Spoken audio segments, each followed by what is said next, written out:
everyone, Lauren Diane here. So I wanted to quickly talk about what I do to ensure that my list stays clean and automatically unsubscribes people who are not engaging with my content.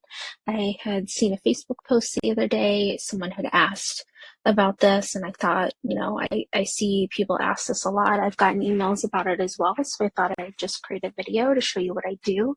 I use the same kind of automation and workflow for my clients as well at the agency. So whenever we're setting up any kind of email automations or anything for clients, especially if they're on a brand new system or migrating to a new system, we always add these on there as well. So the reason we want to do this is because last year Google and Yahoo made a lot of changes to email deliverability, and they really want to ensure that people are not getting spam emails.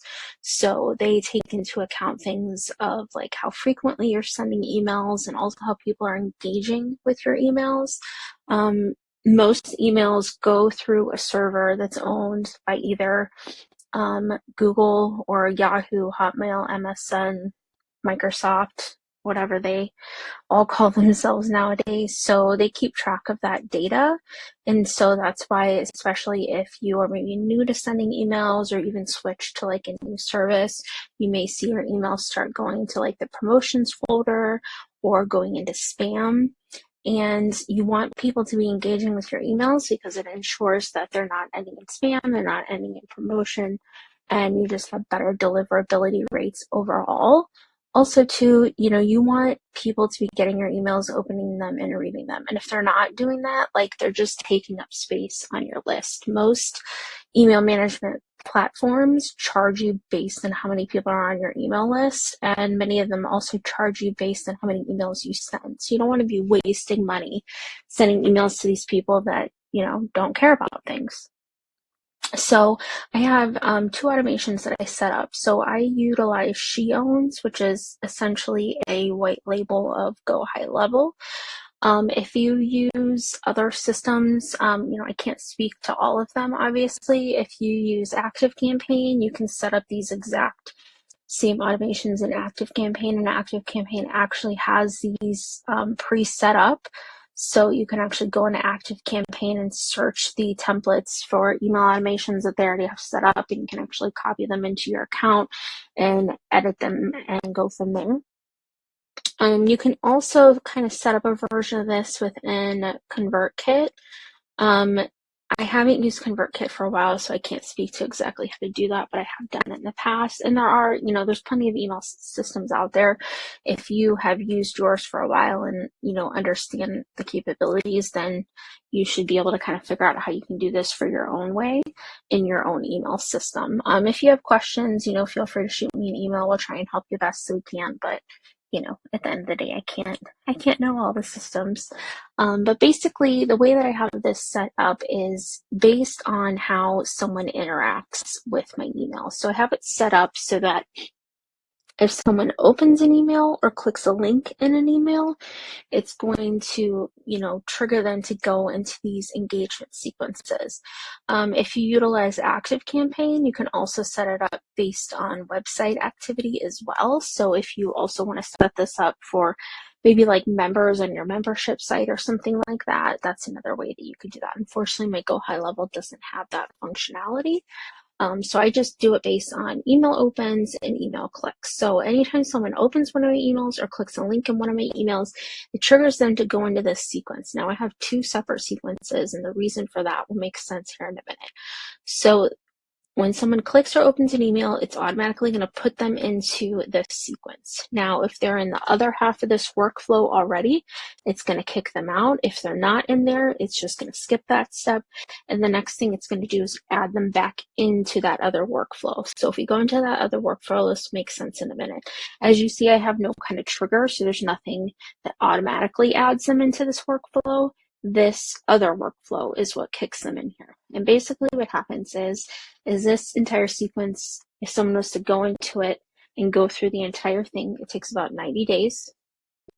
And when someone first gets added into it, they get a tag added to their customer account for engaged, which means some point within the last 30 days, they've either opened or clicked on something in one of my emails. Then it pushes them in here to wait, and this will wait for 30 days. If they no longer engage with any of my emails, it'll keep them in here, and then after 30 days, it will add a tag for 30 days and remove the engage tag. We'll then wait for 30 more days.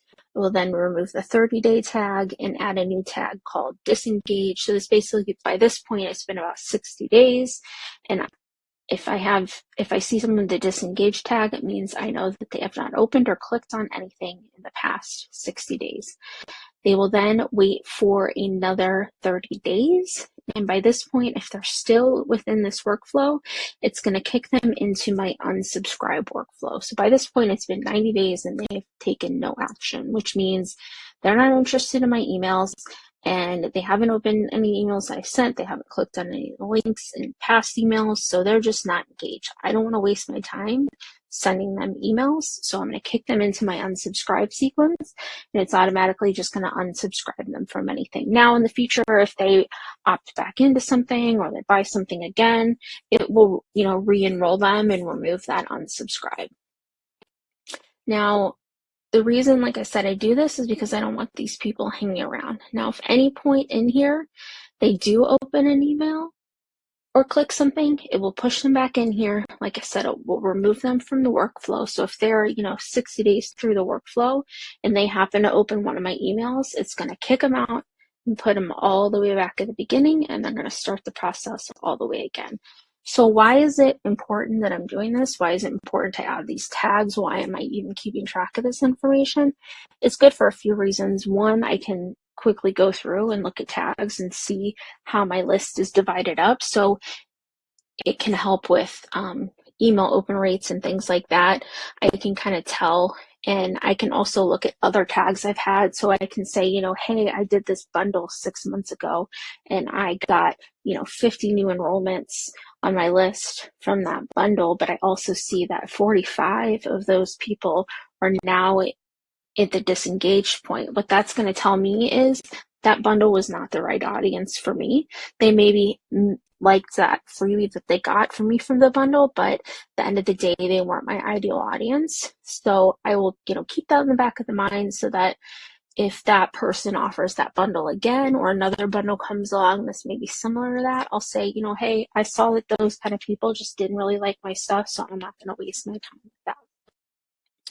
It's also helpful too, because especially if you're in a launch or if you're doing something where you want to send out emails that you know are going to go to an engaged audience, you can actually, instead of sending out an email to your entire list and hoping some people open it, maybe you're running a flash sale or something like that, I might just send it to the people on my list that are engaged. So I'm only going to send it to the people that have taken action in the past 30 days. That way I know the biggest number of eyes are going to see it, and it's going to have a much higher deliverability rate. Because what happens is if I'm sending to that smaller group of people that Gmail and Google knows already opened my email, it's much more likely for maybe some of those people that are newer on the list that are still within the 30 days but haven't gotten a ton of emails from me yet, are more likely again to see those emails and for it to end up in their main inbox versus promotion and spam. So that's just kind of a few examples of that. This is also great too if you have maybe taken a couple weeks off of sending emails, or maybe you notice that your open rate has just for whatever reason gotten lower. Maybe you participated in a lot of bundles over the past 2 months and your list has grown quite a bit, but you've noticed that open rates have really dropped. That could just be because you've gotten so many people on at one time and there just hasn't been enough time to fully build up that relationship. So what you can do is start sending emails to those engaged people. That will increase that deliverability rate because Gmail will see, hey, she's sending out this email and 75% of these people are opening it.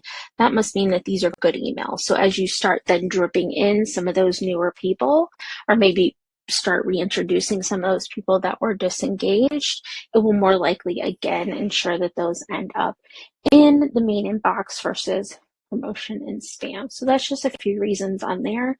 I see a lot of people that get hesitant to delete people off their email lists. they, maybe they already have a small list to begin with. Maybe there's only 500 people on the list, and they go through and realize, oh crap, 200 of these people aren't engaged. I don't want to drop down my list 200 people. They really hold on to it. They also take it personally when people unsubscribe, and they just really get in their feelings and get some mindset blocks about it. And I can totally understand when you're beginning a business and that happens, and you kind of take it personally. But I promise you, keeping those people on your list that are not engaging and haven't opened your emails in the long run are just hurting you. Not only are they affecting your deliverability rate and increasing the likelihood that things go to spam, but they're just dragging you down. And they're also just wasting your money because, again, most of these email systems charge you per person and charge you based on how many emails you send. Now, like I said, I'm with SheOwns, which is a white label of Go High Level. SheOwns offers unlimited everything for only $47 a month. So thankfully, I don't have to worry about that with my platform, but I know most other platforms do, especially like ActiveCampaign. I love ActiveCampaign. It's one of my favorite email systems. If I wasn't using SheOwns, I was using ActiveCampaign. But they are constantly raising their prices, and it's gotten out of control. I was watching TV, and they're starting to run ads now, which also explains probably why their prices have gone up so high. So, again, you don't want that stuff dragging you down. I would much rather see you have a list of highly engaged 100 people than have a list of 500 people and 75% of those people not be doing anything. I also wanted to add that I sometimes have people ask me, hey, before I delete these people, should I do any kind of re-engagement sequence or try and save them before I completely delete them? My answer to that is if you've already been emailing consistently at least one time a week, I would just let it go. I'm always emailing at least once a week, if not more than that, 2 or 3 times a week usually. If you're the kind of person that's only been emailing like once or twice a month for whatever reason, that just is what makes sense for you and your business, then you may want to consider doing a short, 2 to 3 email reintroduction sequence to just kind of welcome them back in, say, hey, I haven't heard from you in a while. Here's who I am, what I do, in case you've forgotten. If you still want to stick around, great. If you don't, here's the unsubscribe link. So you could do, like I said, 2 or 3 emails around that. And then if they still don't engage or they unsubscribe themselves, again, just let them go. And don't worry about it. You need to make space for people that want to be on your list. You want to keep the people that are around because they want to be there.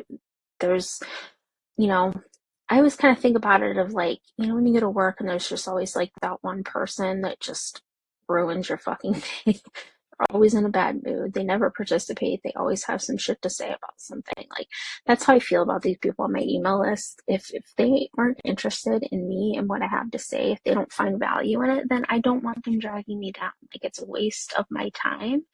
And I really want there to be a good energetic space, not just for me, but for everyone. So those are just kind of some things to keep in mind.